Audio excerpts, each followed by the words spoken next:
मैं डॉक्टर मनु जी राय, associate professor, Hindi विभाग, TS college Hisua, Nawada. आज स्नातक प्रथम खंड के विद्यार्थियों को हिंदी प्रतिष्ठा के अंतर्गत सूर सूर तुलसी ससी विषय पर अध्यापन करने जा रहा हूँ। मेरा यह व्याख्यान सूर साहित्य और तुलसी साहित्य के विवेचन के आधार पर क्रमशः सूरदास और तुलसीदास की तुलनात्मक समीक्षा करनी होगी। ध्यातव्य है कि सूरदास गोस्वामी तुलसीदास के पहले साहित्य जगत में आ चुके थे। अतएव सूरदास का कुछ प्रभाव गोस्वामी तुलसीदास पर तो पड़ सकता है, लेकिन तुलसीदास का सूरदास पर नहीं पड़ सकता। चूँकि दोनों वैष्णव भक्ति आंदोलन से संबद्ध थे। महात्मा सूरदास आचार्य विष्णु स्वामी के शुद्धाद्वैत दर्शन से प्रभावित थे। आचार्य वल्लभाचार्य के द्वारा दीक्षित हुए थे। इसके समान ही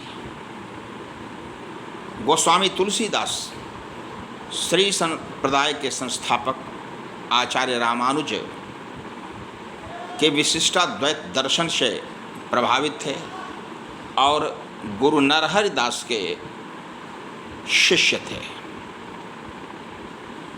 अतएव दोनों भक्त वैष्णव भक्ति आंदोलन से ही संबद्ध थे और दोनों ने शक्ति और शक्तिमान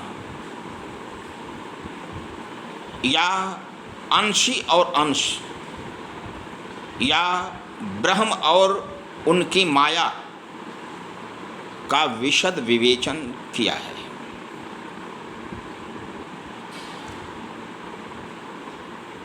सूरदास जी ने पुष्टि संप्रदाय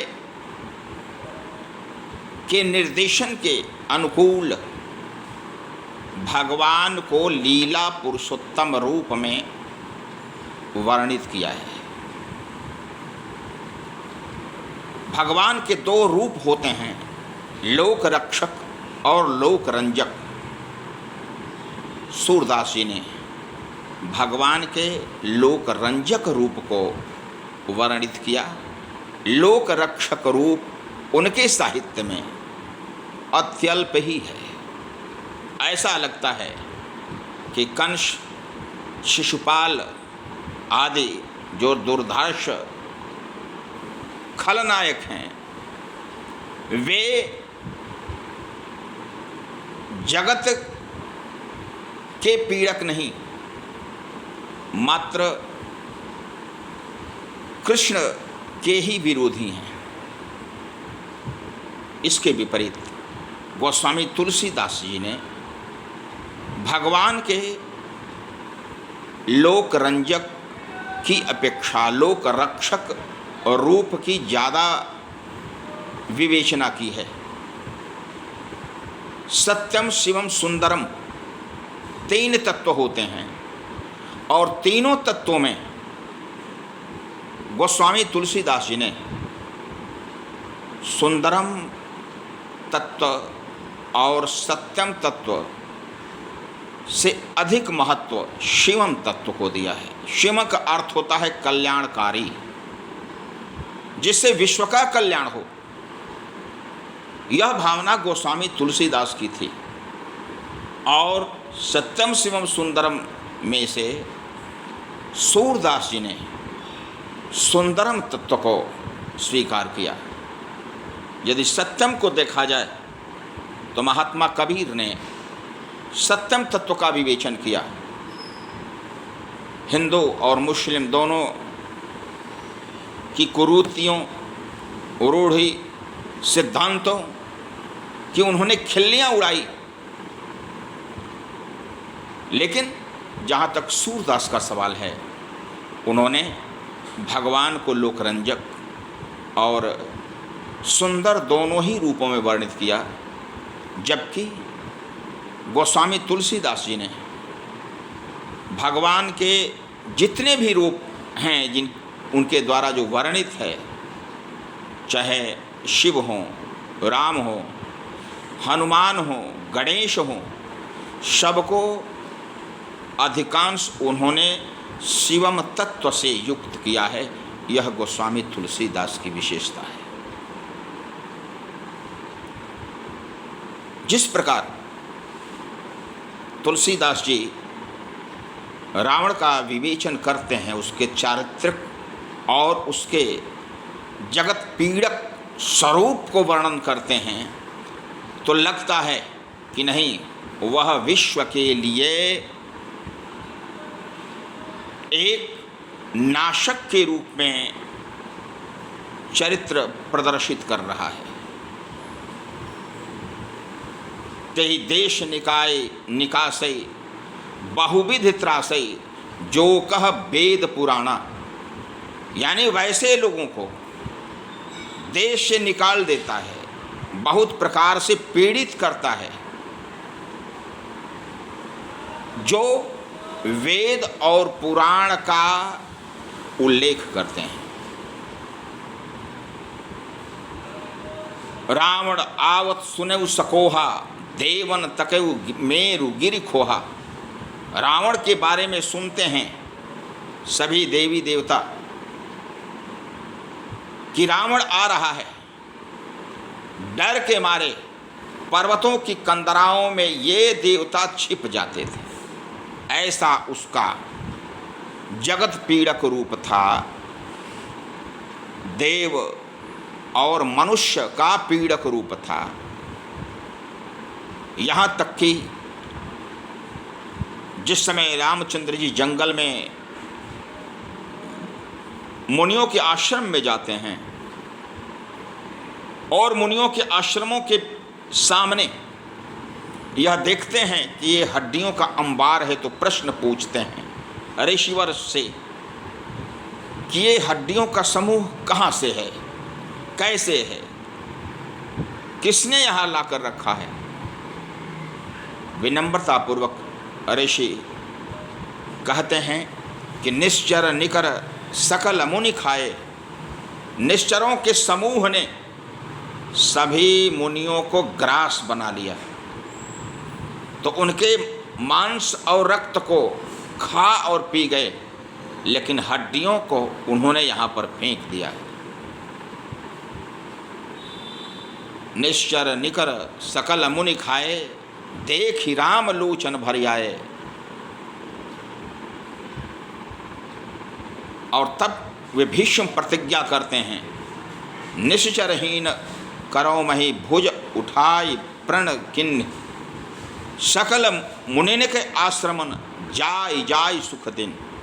प्रत्येक मुनि के आश्रम में प्रवेश करते हैं और उन्हें निर्भय करते हैं कि आप निर्भीक बन करके रहिए, मैं आ गया हूँ और मैं प्रतिज्ञा कर चुका हूँ कि निश्चरों से हीन पृथ्वी को कर दूंगा। यह ऐसा लगता है कि जो रावण का विशाल परिवार समूह था, वह श्रीलंका और भारत के विभिन्न क्षेत्रों में संतों, ऋषियों और मुनियों को पीड़ित करते रहता था। और इस पीड़ा को देख करके राम के लोचन भर आते हैं और वे भीष्म प्रतिज्ञा करते हैं निश्चरों के संहार की। यहाँ पर सीता का अपहरण नहीं हुआ है, इसलिए हमारे विद्यार्थी यह ध्यान देंगे कि उनकी भीष्म प्रतिज्ञा सीता की प्राप्ति के लिए रावण और उसके परिजनों के वध की नहीं थी। यह जो पीड़ा है वह विश्व की पीड़ा से उत्पन्न पीड़ा है, यह सहानुभूति की पीड़ा है, यह अपने परिवार की पीड़ा नहीं है। ये सहानुभूति, हमदर्दी उनकी उन लोगों से है जो वेद और पुराण का पाठ करते हैं लेकिन रावण के अनुचरों के द्वारा, परिजनों के द्वारा मार दिए जाते हैं। सूरदास जी ने कृष्ण का ऐसा रूप वर्णित नहीं किया है। मुष्टिक, चाणूर, गज, कंस, शिशुपाल इत्यादि का वध तो करते हैं लेकिन ये जगत पीड़क रूप में नहीं है। दूसरी बात, यदि अपने काव्य के विषय को देखा जाए तो गोस्वामी तुलसीदास जी ने प्रबंध काव्य की रचना की जो रामचरितमानस है। राम के जन्म से लेकर के राम के राज्यारोहण तक विभिन्न घटनाओं का उसमें उल्लेख है। रावण के साथ संघर्ष की कथा है, लक्ष्मण की मूर्छा है, दशरथ का मरण है, राम का वनगमन है, लेकिन ऐसा मार्मिक प्रसंग सूर साहित्य में नहीं मिलता है। तुलसीदास ने प्रबंध काव्य की रचना की जो उनकी प्रतिनिधि रचना है रामचरितमानस, लेकिन सूरदास जी ने मुक्तक काव्य की रचना की। सूरसागर हो, सूरसारावली हो या साहित्य लहरी हो, तीनों उनके जो साहित्य हैं वे मुक्त काव्य के हैं। वहाँ कथा का बंधन नहीं है, जबकि गोस्वामी तुलसीदास जी ने मुक्तक और प्रबंध दोनों ही विधाओं में रचना की। रामचरितमानस यदि प्रबंध काव्य है तो जानकी मंगल और पार्वती मंगल उनके खंड काव्य हैं।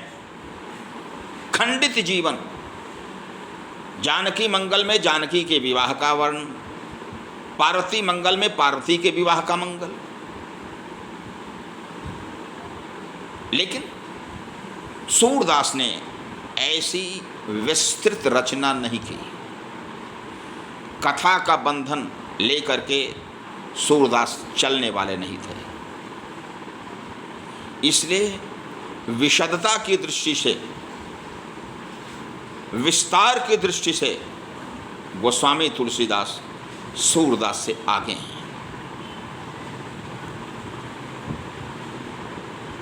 मैंने पहले भी बताया कि सूरदास का आविर्भाव गोस्वामी तुलसीदास से पूर्व हो चुका था, इसलिए उनका तो प्रभाव तुलसीदास पर पड़ता है, तुलसीदास का उन पर नहीं पड़ता है।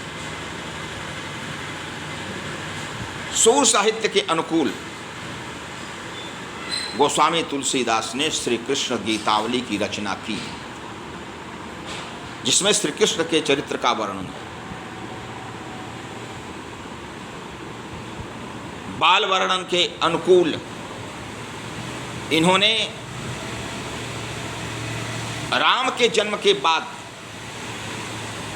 का जो बाल वर्णन उन्होंने दिखाया वह सूर साहित्य से प्रभावित है।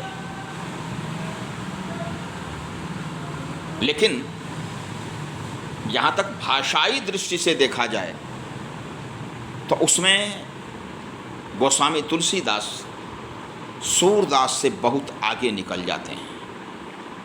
सूरदास जी ने मात्र ब्रजभाषा में रचना की। गोस्वामी तुलसीदास ने तत्कालीन भारतीय साहित्य में जो 3 भाषाएं प्रचलित थी, तीनों में रचना की। रामचरितमानस या दोहावली या बरवै रामायण की रचना उन्होंने अवधी में की। लेकिन जो उन्होंने मुक्तक काव्य रचा, चाहे गीतावली हो, कवितावली हो, विनय पत्रिका हो, ऐसे साहित्य की रचना उन्होंने ब्रजभाषा में की। इसलिए कि ब्रजभाषा तत्कालीन समय में मुक्तक काव्य की प्रमुख भाषा बन गई थी। गेयता की दृष्टि से ब्रजभाषा विशिष्ट थी। और यह आश्चर्य है कि अवधि में न उस समय, न उसके पूर्व और न उसके बाद कोई गेय पद नहीं रचे गए। यह भाषाई शक्ति ब्रजभाषा की थी। और टेक युक्त गेय पद शैली को सूरदास ने अपनाया। लेकिन सूरदास के अनुकूल इस पद शैली का प्रयोग गोस्वामी तुलसीदास जी ने विनय पत्रिका के उत्तरार्ध में किया, गीतावली में किया, कवित्व छंद में कवितावली में किया। यदि छंद की दृष्टि से देखा जाए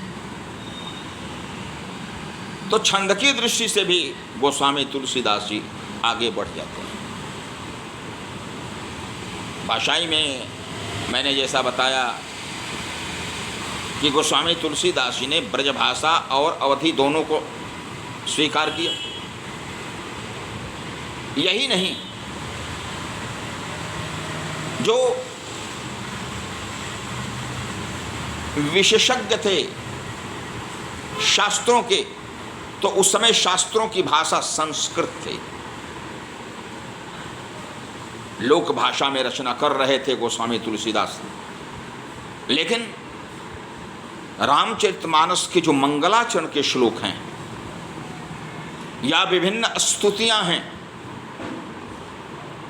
प्रार्थनाएं हैं, उसको उन्होंने विशुद्ध संस्कृत में लिखा।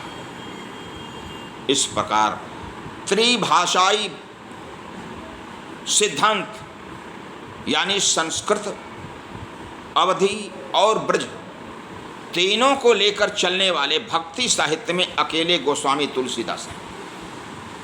इनको छोड़ करके संत काव्य में, सूफी काव्य में, कृष्ण भक्ति काव्य में या राम भक्ति काव्य में कोई दूसरा कवि नहीं हुआ।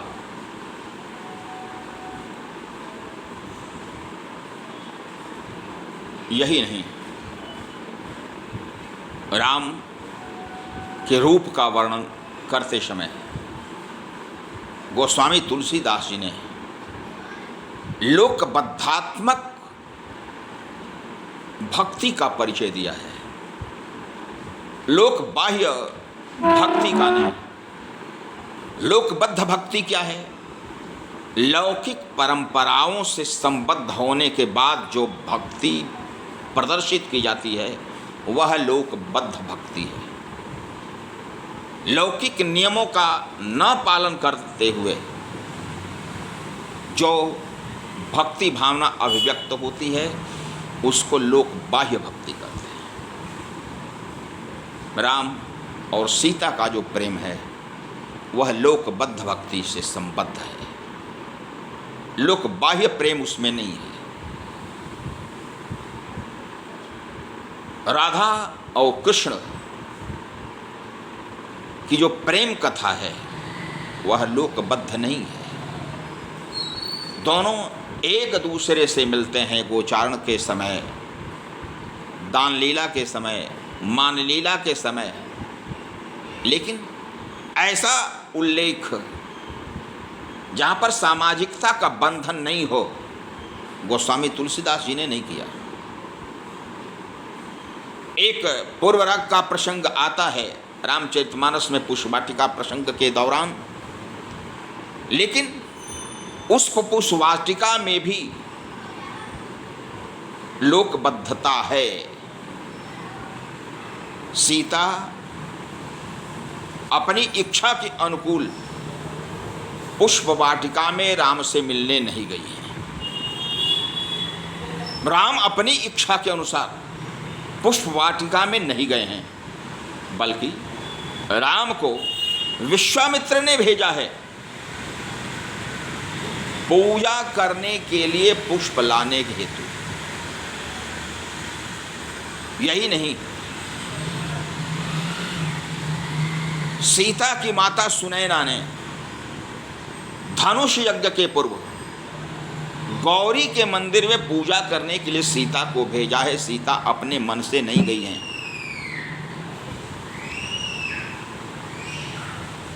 सीता और राम एक दूसरे को देखते जरूर हैं, लेकिन परस्पर संभाषण नहीं होता। सूर साहित्य में प्रथम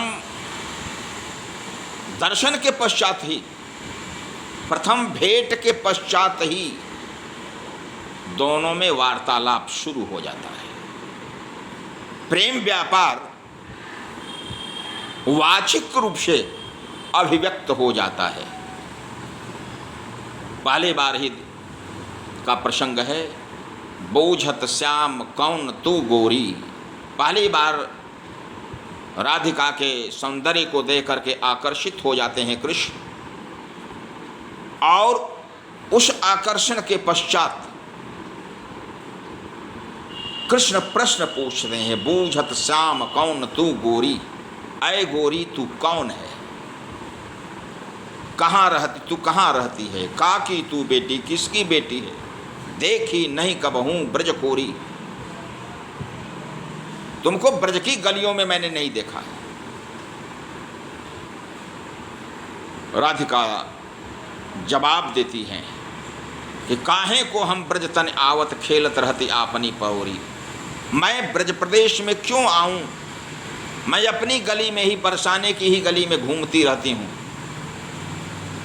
मैं कानों से सुनती हूं कि जो नंद का बेटा है वह माखन और दधी की चोरी करता है। सुनत रहत श्रम नन नंद ढोटा, करत रहत माखन दधी चोरी।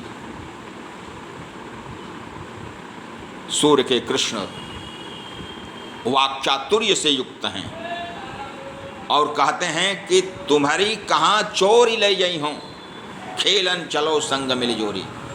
तुम्हारी चोरी मैं करके कहाँ ले जाऊंगा, हमारे साथ खेलने के लिए चलो, खेलन चलो संग मिल जोड़ी। तो यह जो प्रेम है, अचानक भेंट और उसके पश्चात एक दूसरे के साथ खेलने का प्रस्ताव गोस्वामी तुलसीदास ने राम और सीता में अभिव्यक्त नहीं कराया। उन्होंने लोकबद्धता, लोक मर्यादा का पालन किया है, और यह लोक मर्यादा का पालन सूर साहित्य में नहीं हुआ है। जिस समय सूरदास जी श्री कृष्ण के हाथों राधिका के नेवी के बंधन को खुलवाते हैं और कुछ मर्दन कराते हैं, वहाँ पर श्लीलता समाप्त हो जाती है। गोस्वामी तुलसीदास के समग्र साहित्य में ऐसा वर्णन नहीं है। नीवी ललित गही जदुराई, कर सरोज सन श्रीफल परसत, तब जसुमति गई आई। अपने हाथों से राधिका के कुछ का मर्दन कर रहे हैं। इसी बीच में जशोदा जी आ जाती हैं। तक्षण रुदन करत मनमोहन, मन में सुधि उपजाई। उसी समय श्री कृष्ण रोना शुरू कर देते हैं और अपने मन में एक विकल्प तैयार करते हैं कि देखो ढीठ देत नहीं माता, राखिस गेंद चुराई। माँ देखो ना, हमारी गेंद को इसने चुरा लिया है। और कहती है राधा कि अरे यहाँ गेंद कहाँ है, घर पर है, चलो, और निकल जाते हैं। गोस्वामी तुलसीदास ने लोक मर्यादा का पालन किया है। जो लोकबद्ध कवि होगा, लोक मंगल वाला कवि होगा, वह लोक मर्यादा का पालन अवश्य करेगा। और यह गोस्वामी तुलसीदास ने पूर्ण संयम के साथ किया है। कवि कालिदास ने कुमार संभव की रचना कर शिव और पार्वती के अश्लील प्रेम दृश्य को वर्णित किया और जनश्रुति है कि उसके चलते उनको कुष्ठ रोग हो गया था। बाद में रघुवंशम की रचना के पश्चात वह कुष्ठ रोग ठीक हुआ। जो भी हो, गोस्वामी तुलसीदास जी ने शिव और पार्वती का विवाह कराया है। शिव और पार्वती एक दूसरे से मिले हैं, लेकिन प्रेम, आलिंगन इत्यादि के दृश्यों को गोस्वामी तुलसीदास जी ने गुप्त रखा। उन्होंने सीधे शब्दों में कह दिया है, जगत मात पितु शंभु भवानी, तेहि सिंगार किम कहूँ बखानी। यानी संसार के माता और पिता शिव और पार्वती हैं, मैं इनके श्रृंगार का वर्णन कैसे करूं? अर्थात मैं इनके श्रृंगार का वर्णन नहीं कर सकता। यही कथा का जो विक्षोभ है, वह लोक मर्यादा को पूर्ण रूप से समायोजित कर देता है। राम और सीता के विवाह के पश्चात प्रथम मिलन का प्रसंग वर्णित कर सकते थे गोस्वामी तुलसीदास, लेकिन उस समय भी उन्होंने उसको अभिव्यक्त नहीं किया है। बस यही कहते हैं, बहू लरिकनी पर घर आई। दशरथ जी कहते हैं कि दूसरे घर की बेटियां हैं, हमारे घर में बहू बन करके आई हैं, इसको आंख की पुतरी बना करके रखना।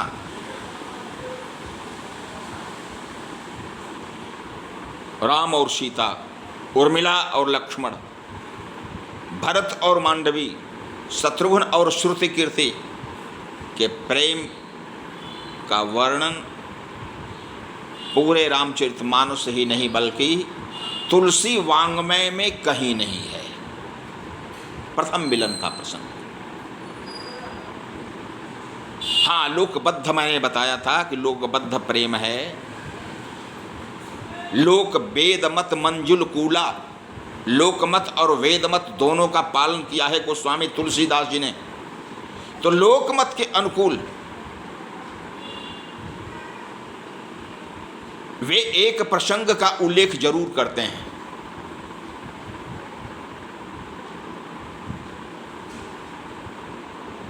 विवाह के पश्चात बारात लौट आती है तो अयोध्या की नारियां रात भर सोती नहीं है। नित जागरण करहि सब नारी, देहि परस्पर हिलमिल गारी। यानी प्रति रात्रि को कई दिनों तक अयोध्या की नारियां जगती हैं और एक दूसरे को गाली देती हैं। यह लोकमत है, यह आज भी परंपरा चल रही है। विवाह के पश्चात गांव की बेटियां, उनकी बुआ एक पक्ष में रहती हैं, गांव की बहुएं और उनकी सास एक पक्ष में रहती हैं और एक दूसरे को लोकाचार के अनुकूल प्रेम पूर्वक गालियां देती हैं। यह लोक रीति है। गोस्वामी तुलसीदास जी ने इसका तो उल्लेख किया, लेकिन प्रथम मिलन के प्रसंग को पूर्णतः गौण रखा, गोपनीय रखा। एक शब्द भी उससे संबद्ध उन्होंने बातें नहीं की।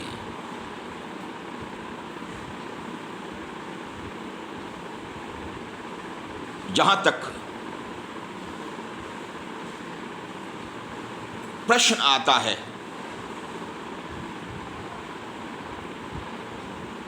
खलनायक और नायक दोनों के चरित्र को देखा जाए तो तुलसी वाङ्मय में जो खलनायक है उसका चरित्र विश्व विरोधी है, विश्व के लिए अमंगलकारी है। लेकिन खलनायकों की जो पत्नियां हैं वे सदचरित्रा हैं। मंदोदरी, त्रिजटा आदि जितनी भी स्त्रियां हैं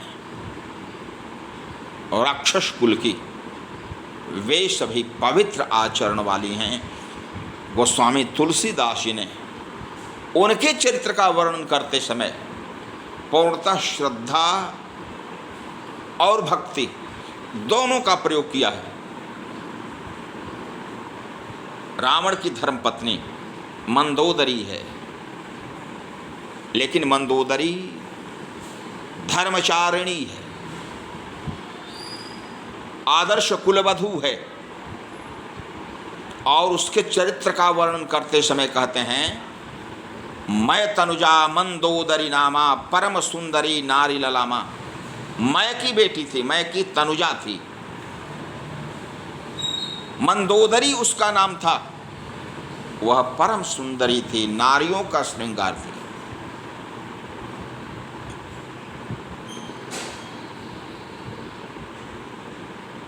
लेकिन जो सूर साहित्य में कंस की प्रेमिकाएं हैं, कुब्जा इत्यादि, वैसा दृश्य गोस्वामी तुलसीदास के वाङ्मय में नहीं मिलता है। राम एक पत्नी व्रती हैं और सीता के अतिरिक्त दूसरी पत्नी को वे स्वीकार नहीं कर सकते। यदि स्वीकार करते तो शूर्पणखा उनकी दूसरी धर्म पत्नी होती और सीता का अपहरण नहीं होता, राम रावण युद्ध नहीं होता। उन्होंने एक पत्नी व्रती होने का कठोरता से पालन किया, स्वीकार नहीं किया शूर्पणखा को, और इस कारण शूर्पणखा को बाध्य होकर के लक्ष्मण के द्वारा पीड़ित किया गया। फलतः सीता का अपहरण हुआ है और सीता की प्राप्ति के लिए रावण से युद्ध हुआ। लेकिन युद्ध के पश्चात या युद्ध के क्रम में गोस्वामी तुलसीदास जी ने इतना जरूर किया है कि किसी भी वानर के द्वारा, किसी भी वृक्ष के द्वारा, किसी राक्षस कुल की कुलवधू के साथ प्रत्यक्ष संभाषण भी नहीं हुआ और आमोद प्रमोद तो दूर की बात है।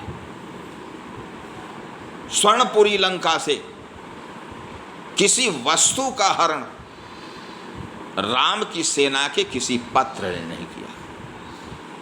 ऐसा धर्म युद्ध शायद विश्व में कहीं नहीं हुआ होगा कि जो दोषी नहीं था उसे बिल्कुल पीड़ित नहीं किया गया।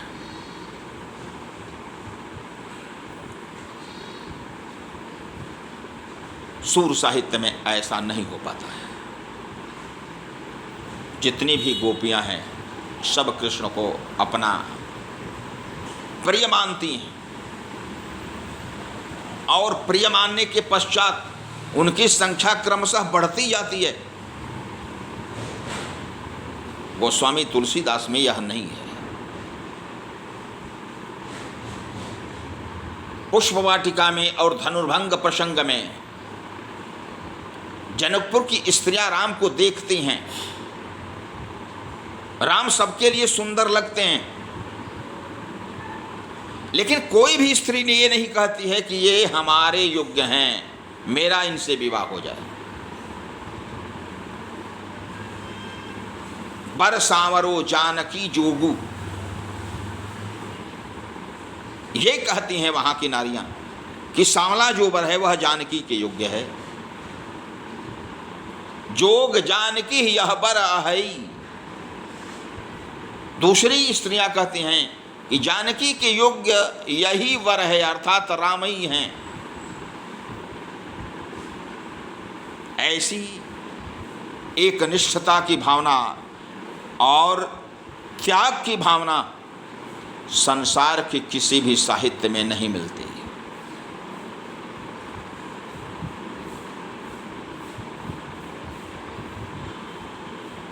शक्ति, शील और सौंदर्य तीनों के निधान है राम। जितनी शक्ति है उतना चरित्र भी है और सुंदरता भी उतनी है, लेकिन इसके बावजूद सीता के अतिरिक्त कोई भी दूसरी स्त्री उनकी ओर आकर्षित नहीं होती। यह तुलसीदास के मर्यादावाद का सिद्धांत। सूर्य के कृष्ण को जिसने भी देखा वह उनकी प्रेमिका बन गई।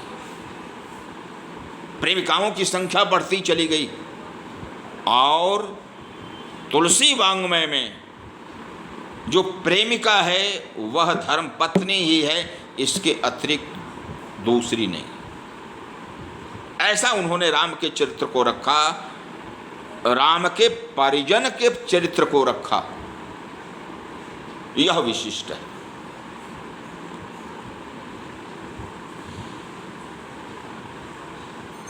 यदि देखा जाए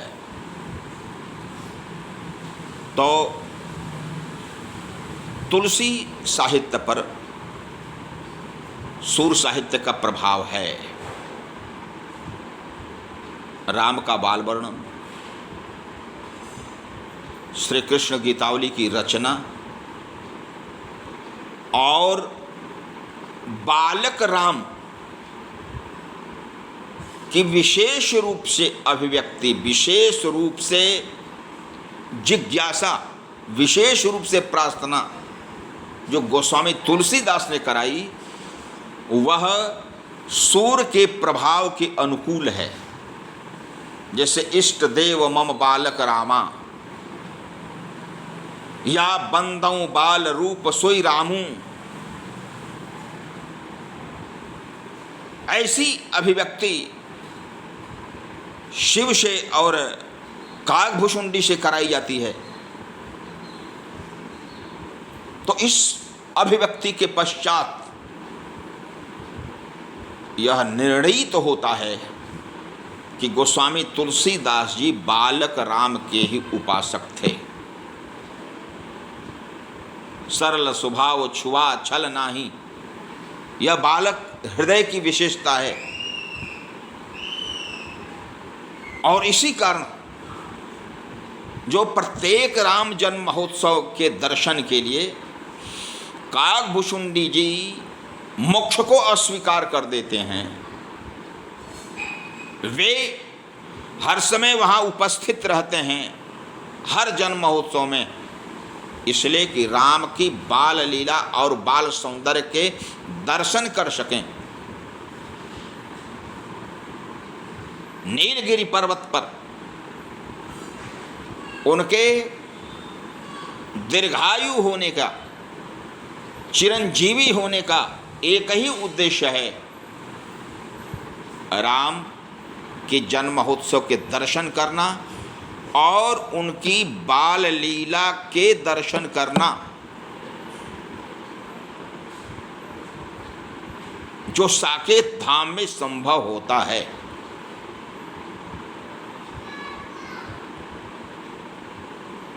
इस कारण तुलसीदास जी अनुग्रहीत हैं, कृतज्ञ हैं भक्त सूरदास के। जहाँ तक अपने अपने मत की अभिव्यक्ति का प्रश्न है, सगुण भक्तों ने निर्गुण और संत कवियों के द्वारा निर्धारित किए गए कि नहीं, ब्रह्म निर्गुण ही है, सगुण हो ही नहीं सकता, उसके मतवाद का खंडन किया। भक्ति मार्ग को इन दोनों ने श्रेष्ठ सिद्ध किया।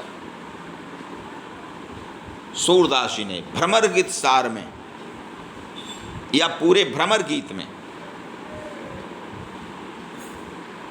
ज्ञान, निर्गुण, योग, साधना, संन्यास इत्यादि का विरोध किया है।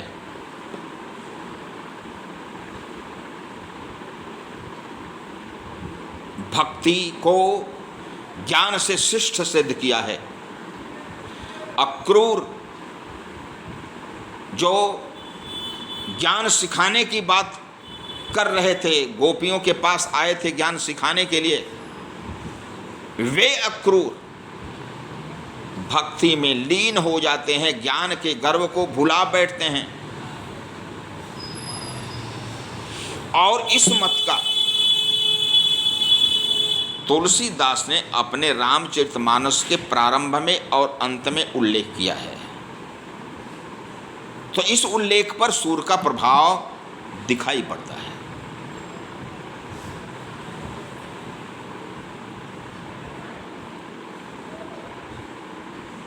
शिव और सती का जो संवाद है, शिव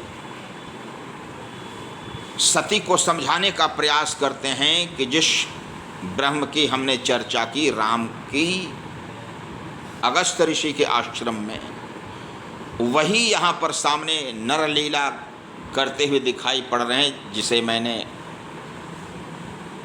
वंदित किया है। उनको विश्वास नहीं होता है, परीक्षा लेती हैं और परीक्षा के बाद शिव उनका परित्याग कर देते हैं सीता रूप धारण करने के लिए, और अगले जन्म में वही पार्वती के रूप में होती हैं और सगुण भक्ति के प्रति ज़्यादा जिज्ञासु बनी रहती हैं। कागभूषुंडी और गरुण का जो संवाद है, वह ज्ञान भक्ति निरूपण का ही है। ज्ञान को भक्ति से निम्न बताया गया है। चूंकि ज्ञान और भक्ति की चर्चा विशद रूप से न तो भ्रमर गीत सार में होती और तुलसीदास के रामचरितमानस के बाल कांड और उत्तर कांड के आरंभ और अंत में होती। चूंकि कबीर दास जैसे संत कवियों ने कह दिया था कि दो भुजा के भजन में भूल पड़े सब संत, कबीरा सुमिरे तास को जाके भुजा अनंत। यानी कबीर दास उसकी पूजा करता है जिसकी अनंत भुजाएं होती हैं, दो भुजा वाले भगवान नहीं। वही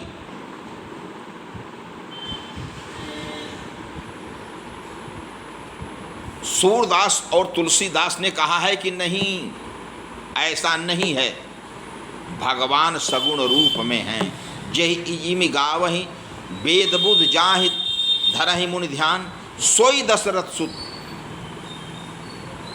अवधपति कृपा सिंधु भगवान। यानी वही दशरथ सुत हैं जिसको वेदों में नीति नीति कहा गया है,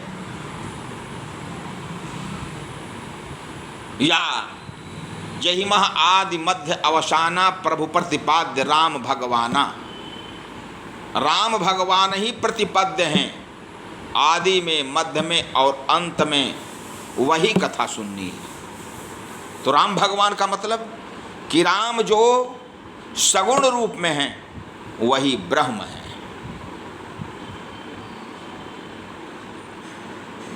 सती को स्वीकार करना पड़ता है, कागभुसुंडी को स्वीकार करना पड़ता है,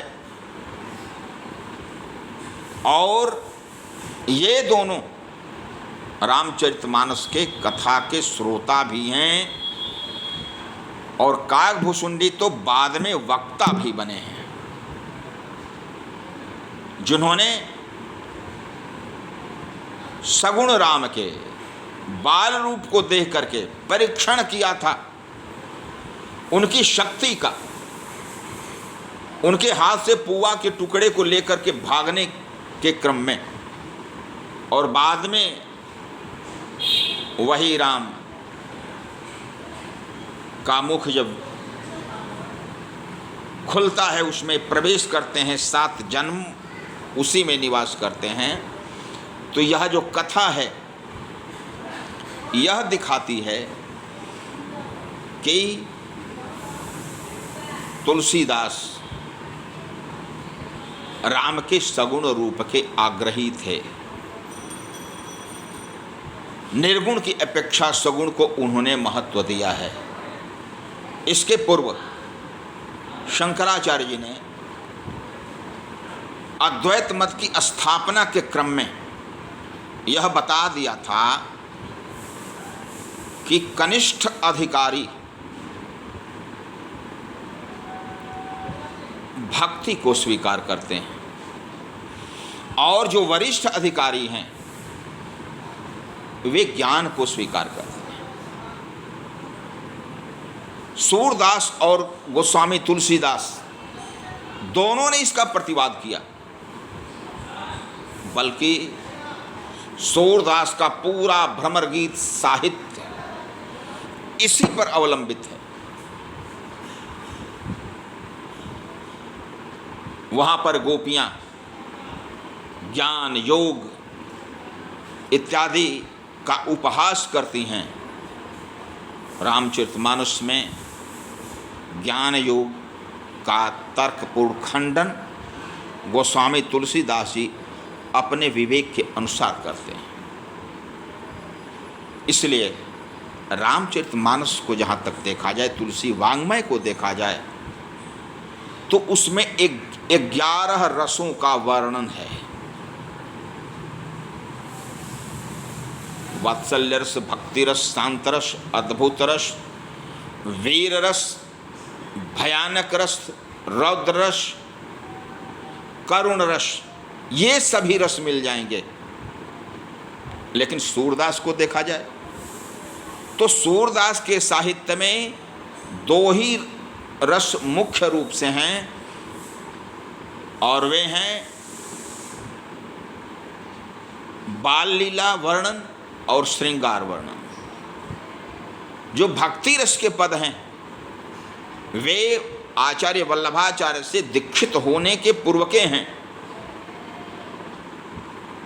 लेकिन चूँकि वल्लभाचार्य ने कहा था कि भगवान की 2 ही लीलाएं होती, श्री वल्लभ प्रभु तत्व सुनायो, लीला भेद सिखायो। लीला भेद यानी बाल लीला और श्रृंगार लीला, इन दोनों लीलाओं का ही वर्णन किया, यानी वात्सल्य रस और श्रृंगार रस। उसके पहले के जो पद रचे गए थे वो भक्ति रस के थे। लेकिन तुलसीदास जी ने 11 रसों का वर्णन किया। प्रबंध काव्य की भावुकता का सबसे पता इस बात को लेकर चलता है कि उसने कथा के मार्मिक मर्म स्पर्शी स्थलों को पहचाना है या नहीं, और तुलसीदास जी इसमें विशिष्ट है। उन मर्म स्पर्शी प्रसंगों का विवेचन उन्होंने कवितावली में भी किया, गीतावली में भी किया, रामचरितमानस में तो किया ही।